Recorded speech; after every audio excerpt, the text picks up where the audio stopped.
Assalamualaikum warahmatullahi wabarakatuh. Selamat datang teman-teman Cerita Untung di Untung Mau Tahu edisi Ramadan. Kali ini kita akan ketemu dengan pasangan artis senior. Ya, nggak senior banget, tapi yang pasti di atas kita gitu. Mereka ini seumuran, cuma ya lahirnya kecepetan aja. Pasangan siapa ini maksud? Ayo kita lihat tayangannya. Assalamualaikum teman-teman Cerita Untung. Cerita Untung sekali ini kedatangan pasangan Diki Chandra dan Rani Permata. Diki Chandra sangat aktif dalam dunia komedian, penulis, dan sutradara. Sebulan saya sutradarain, nggak pulang. Dan jarang saya begitu. Saya biasanya nggak selalu nolak kerjaan kalau yang tidak pulang gitu kan. Tapi kemarin memang saya lagi mau nolong orang yang butuh duit. Jadi saya nyutradarain sampai sebulan, mau ninggalin keluarga. Kebetulan orangnya itu saya sendiri. Pasangan ini tentunya sangat humoris dan harmonis. Mereka sangat aktif di sosial media dengan cerita-cerita lucu mereka yang tidak kalah dengan anak zaman sekarang loh. Selucu apa sih mereka? Yuk saksikan kisah mereka hanya di Cerita Untung.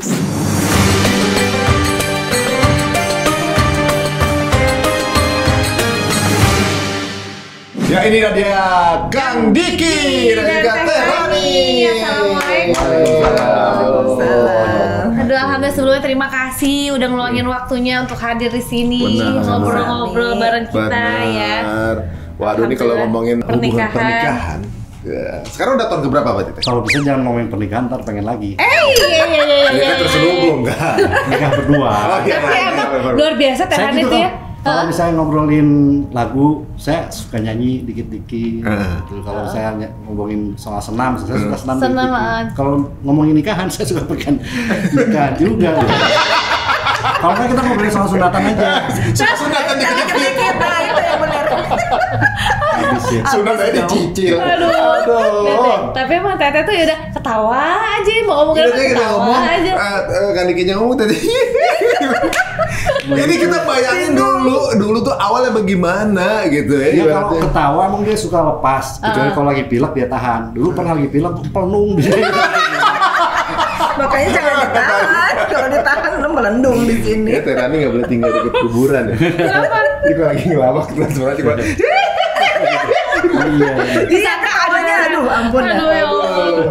Nah, ini pernah di mana tuh? Dulu di Yogyakarta Kita lagi syuting. sinetron, sinetron lokasi. Tahun berapa tuh? Wah, udah tahun berapa saya lupa lagi.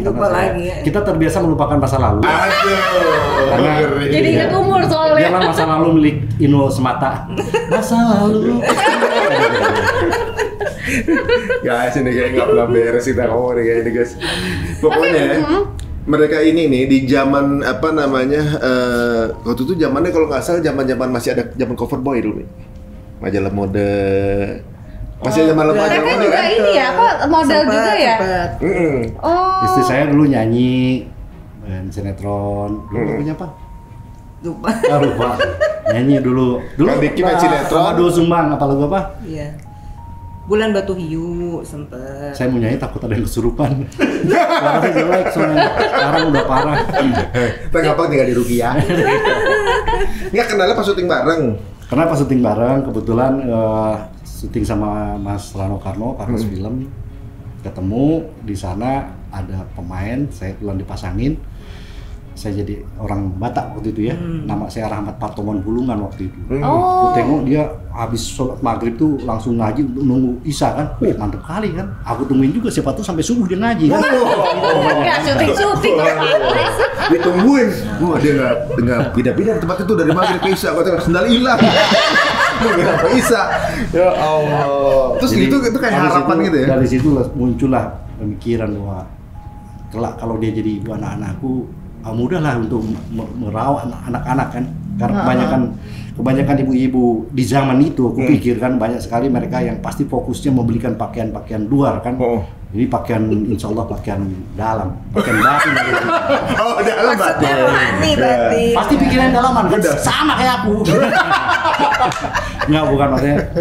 2 saya bulan berpikirnya dulu begitu. ya. Sejak saat dulu, si Tompul, inilah mamamu. Gak ada si Tompul. Tapi kita nggak pacaran, jadi lebih ke, jadi pada saat itu ada adegan menikah, saya minta nomor teleponnya, telepon rumahnya, waktu itu belum ada HP-HP-an ya. Oh itu rumah ya berarti ya? Saya telepon rumahnya, mau ada apa? Ya itu aku mau coba telepon mama kau.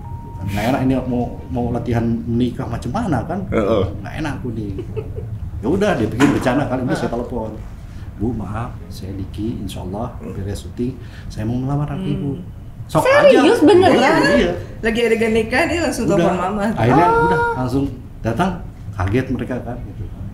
Udah nikah gitu. Jadi kita nggak salah pacaran dulu. Tapi Teteh tahu nggak maksudnya emang Kang Diki emang deketin atau apa gitu?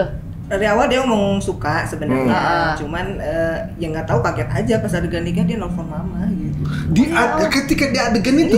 Iya. Ya Allah. Telepon mama. Dia Kata kagum mama, sama saya. ya udah katanya datang aja kalau berani gitu. Diki kata ditantang mama. tuh. Karena disangka bercanda juga. Bercanda. Terus istri saya, dia kagum sama saya karena saya dianggapnya pinter.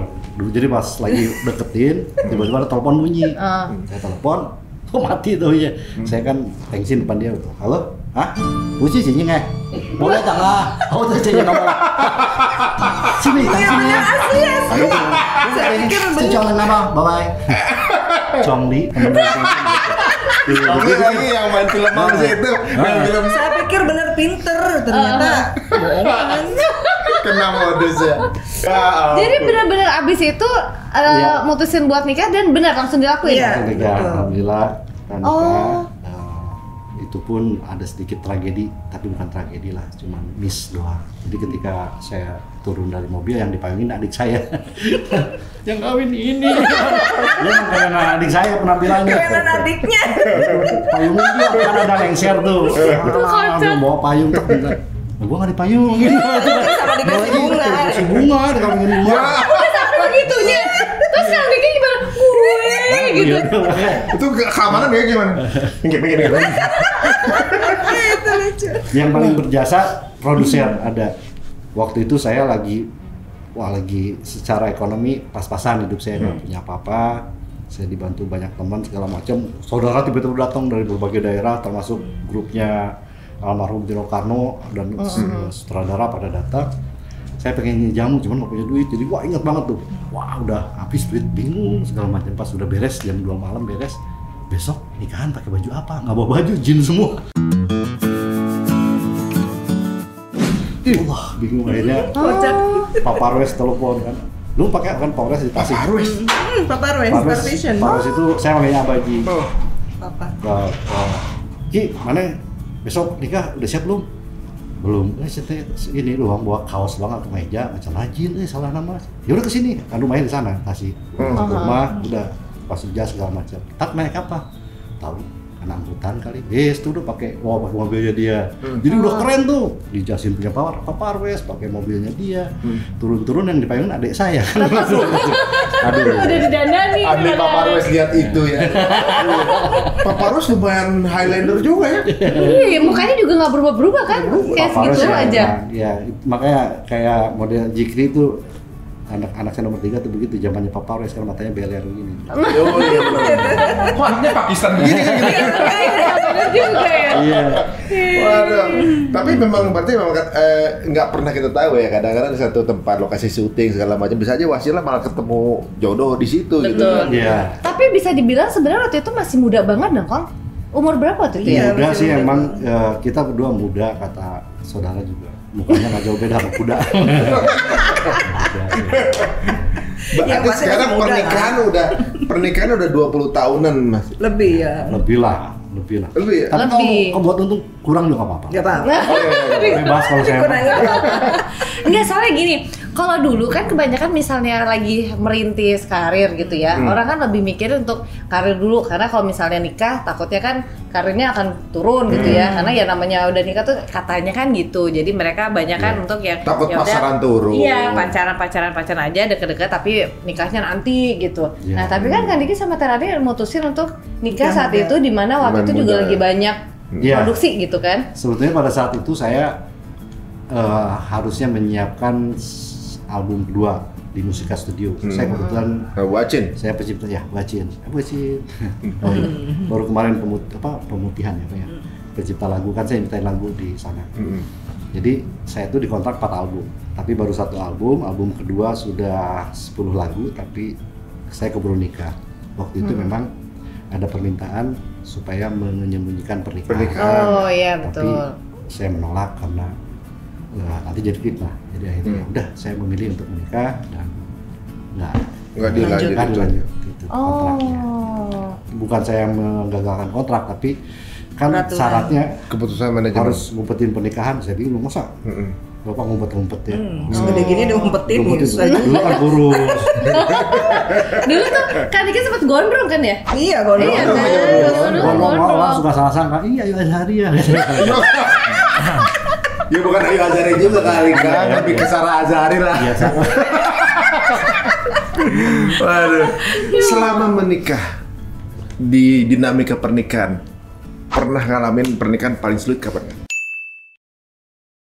Pada dasarnya hampir setiap saat kita menemukan berkah kesulitan, sering sampai sekarang pun masih tetap buat kami berkah karena kami jadi lebih dewasa karena adanya kesulitan. Masya Kami Allah. punya pemikiran bahwa masalah itu adalah jembatan untuk lebih dekat lagi sama Allah.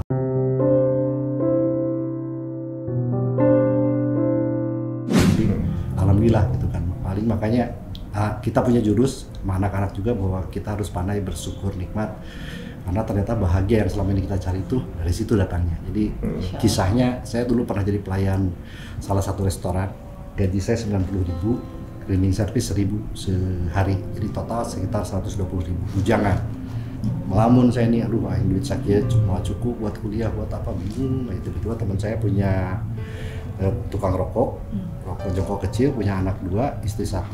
Tiba-tiba, Ki, dagon sakedeng, dia lari. Otonya parkirin mobil. Datang lagi, dia bawa duit 500 perak. Dia liatin, gope. Dari wajahnya bahagia banget. Dia punya istri 1, anak 2, dapat 500, bahagia. Saya bujangan 120.000, ngeluh.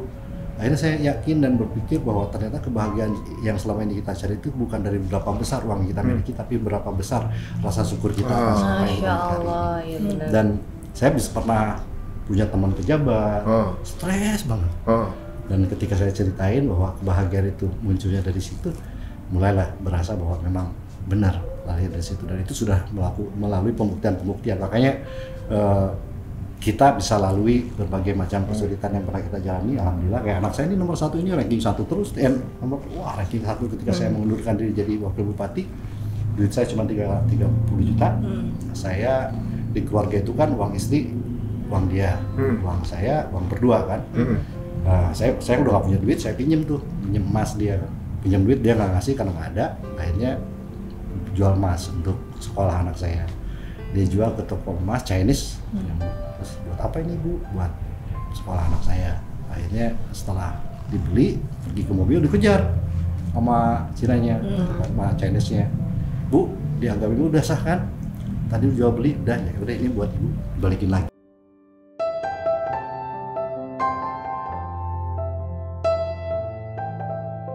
Balikin lagi. Sampai akhirnya anak saya bisa sekolah. Masya Allah, katanya saya ngefans sama ibu sama bapak. Berkah sehat selalu katanya. Ya Allah. Alhamdulillah anak saya bisa sekolah lagi itu. Jadi aduh, dan itu Dan lumayan berat, dulu. itu lumayan berat itu saya alami. Aduh. Jadi sebetulnya tapi hikmahnya kan banyak jadinya. Bahwa ya itu saya bilang waktu itu saya menolak. Saya minta maaf ke teman-teman kepala dinas. Mohon maaf, saya bilang. Agama saya melarang saya untuk menolak rezeki. Tapi saya harus menolak. Menolak rezeki gitu kan. yang Saya nggak mau menerima apapun dari Ibu, Bapak ini mahal, saya percaya, tapi saya nggak mau. Saya ingin buktikan bahwa apa yang saya jalankan benar. Saya kan jualan Pak di pinggir jalan, orang ada yang tahu jualan dodol, beras, segala macam. Coklat. Sempat ditanya, Kang, mantap masa mantan pejabat jualan pinggir jalan gini kan? Apa nggak gengsi? Awalnya gengsi, tapi dipikir-pikir lah gengsi lebih bahaya dibandingkan geng motor. Orang nggak gengsi dia. Kita udah maju nih ngomongnya. Tadi geng motor. Bener kan? Ya udah jalani aja gitu kan. Tapi kita nikmatin karena dari setiap masalah itu ternyata muncul hal-hal indah yang bisa jadi pelajaran. Termasuk cara saya dapetin duit gitu kan. Artinya banyaklah anak didik saya yang tiba-tiba ngasih duit, terus sekarang saya nggak pernah mau, dan bahkan mereka tahu gitu kan, si Ama nggak bakal bisa dikasih duit, tapi kalau dikasih kerjaan mau. Kenapa bisa kayak begitu gitu kan?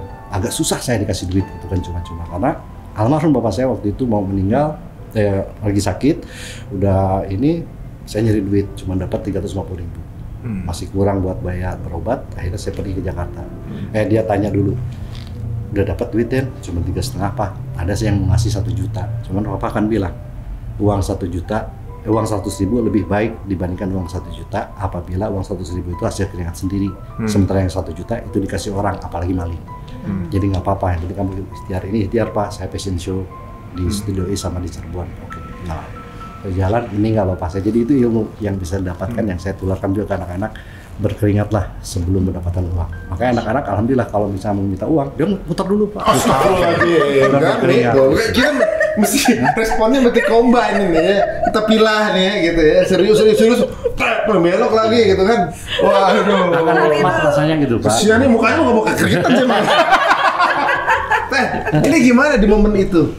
Teteh ngeliat memandang Kang Diki gimana waktu itu? Apalagi kan misalnya istri gitu. Mungkin ini dulu ya, yang mungkin yang kita tahu banget ke ceritanya gitu, ketika Kang Diki memutuskan untuk mundur dari jabatan tersebut. Dimana kalau kita sebagai perempuan terkadang ya, perempuan kali ya udahlah, yang penting aman dulu, aman dalam artian keluarga hidupnya tenang gitu ya, uang ada, makan ada, ya udahlah istilahnya nanti bisa diatur lagi lah atau apa. Tapi di sini Kang Diki milih untuk mundur gitu. Nah, Terhani sendiri saat mungkin itu di istri-istri lain kalau suaminya iya, banyak kan kayak jangan Pak gitu. Iya, udah maksudnya udah sayang, posisinya udah enak gitu. Nah, di situ posisinya Terhani gimana? Apakah support gitu dengan Kang Diki atau emang sempat mengingatkan sama ada ini? Iya, saya perdebatan dulu atau gimana gitu? Ya, sejujurnya sempat ada komunikasi dulu gitu, perdebatan dulu dan bertanya lebih tepatnya apa sehingga Papa memutuskan untuk seperti ini. Karena waktu itu saya lagi deket-deketnya ke masyarakat gitu. Jadi banyak program yang sedang digarap gitu, ya dengan masyarakat gitu. Waktu itu saya lagi keliling ke masyarakat, sedang mempromosikan dan mensosialisasikan tentang KDD gitu. Jadi keluarga donor darah. Kan saya waktu itu ketua Yayasan Thalassemia di Garut. Jadi baru beberapa kecamatan saja tiba-tiba akan memutuskan itu, otomatis kan harus terhenti gitu. Sempet nangis, sempet apa, coba deh Mama istiharoh dulu. Udah akhirnya saya istiharoh. Kalau Papa sih udah hasil tafakur, udah hasil ini itu gitu. Ya keluarlah Darul Mafasid Muqaddamu ala Zalbil Masolih gitu. Jadi menghindarkan diri dari keburukan lebih diutamakan daripada mengharapkan kebaikan yang belum tentu terjadi. Pada saat itu memang kondisinya memang mengharuskan untuk mundur gitu. Jadi situasinya mengharuskan seperti itu, akhirnya ya udah saya pasrah gitu. Ikhlas Ya Allah, aja jika gitu ya. ini yang terbaik menurut Engkau untuk kami ikuti. Dan ternyata jalannya ya dimudahkan prosesnya. Masya Allah. Tapi sebenarnya yang masih bertanya-tanya sebenarnya kan. Apa sih sebenarnya alasan mundurnya itu? Apa sih kan? Sebenarnya saya mundur nggak cuma sekali Pak. Mundur sering Pak. Di lorong waktu saya mundur. Iya. Ya, saya di lorong waktu alhamdulillah waktu itu lumayan jadi Ustadz Adin, cukup dikenal orang. Tapi saya mengundurkan diri ketika pada saat itu anak saya udah mulai mengerti bapaknya sama cewek tuh di TV. Akhirnya saya ngomong gitu kan. Terus saya mengundurkan diri. Mundur. Jadi terus pernah juga mundur di Putri Wijaya, suami, istri, dan dia. Jadi saya jadi suami, punya istri, punya selingkuhan. Saya mundur. Terus saya mundur. Jadi banyak mundur. Jadi lebih mundur itu lebih kepada pemikiran bahwa saya ingin keluarga saya nyaman. Karena saya nyari uang, saya kerja keras, segala macamnya itu untuk keluarga. Jadi kalau bikin sakit keluarga ngapain? Pun termasuk dalam hal kepemimpinan politik pun sama. Salah satu alasannya ya di samping yang lain-lain adalah bahwa saya itu udah nggak punya uang sama sekali Pak.